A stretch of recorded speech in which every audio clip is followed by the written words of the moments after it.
تلقین میڈیا دیکھنے اور سننے والے بھائیوں اور بہنوں، السلام علیکم ورحمۃ اللہ وبرکاتہ۔ امید کرتا ہوں آپ سب خیریت سے ہوں گے۔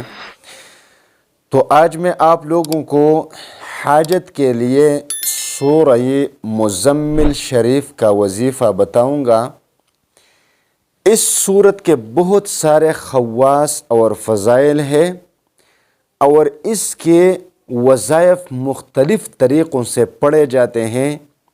میرے سامنے بھی جو کتاب شریف پڑھا ہوا ہے اس میں بہت سارے طریقے بتائے گئے ہیں، لیکن سب سے آسان اور سب سے مجرب ترین طریقہ یہ ہے جو میں آپ کو بتاؤں گا۔ آپ اس کو دھیان سے سنیں گے، دھیان سے، اور پھر دھیان سے آپ پڑھیں گے، اور وظیفہ پڑھتے ہی آپ جس حاجت کے لیے اللہ تبارک و تعالی سے دعا مانگیں گے، میں آپ کو گارنٹی دیتا ہوں کہ انشاءاللہ تعالی آپ کی حاجت ضرور پوری ہوگی۔ آسان طریقہ یہ ہے کہ آپ فجر کی نماز کے بعد سورۃ المزمل ایک دفعہ پڑھنا شروع کر دیں، لیکن ان میں سے 4 آیت کریمہ ہیں جس پر پہنچ کر آپ اس ہر ایک آیت کو 3 دفعہ پڑھا کریں گے۔ نمبر 1، رب المشرق والمغرب لا الہ الا هو فاتخذہ وکیلا۔ اس آیت پر پہنچ کر آپ اس آیت کو 3 مرتبہ پڑھیں گے۔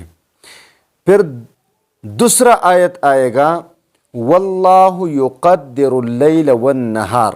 اس آیت کو بھی آپ 3 دفعہ پڑھیں۔ پھر یبتغون من فضل اللہ پر جب آپ پہنچیں گے تو اس کو بھی آپ 3 مرتبہ پڑھیں گے۔ پھر بالکل آخری آیت کا حصہ ہے، واستغفر اللہ ان اللہ غفور الرحیم۔ اس کو بھی آپ 3 دفعہ پڑھیں۔ پڑھنے کے بعد پھر آپ عاجزی کے ساتھ اور امید کے ساتھ اللہ تبارک و تعالی سے اپنی حاجت کے لیے دعا مانگے۔ انشاءاللہ تعالی ایک مرتبہ یہ عمل کرنے سے آپ کی حاجت اللہ تبارک و تعالی ضرور پورے کریں گے۔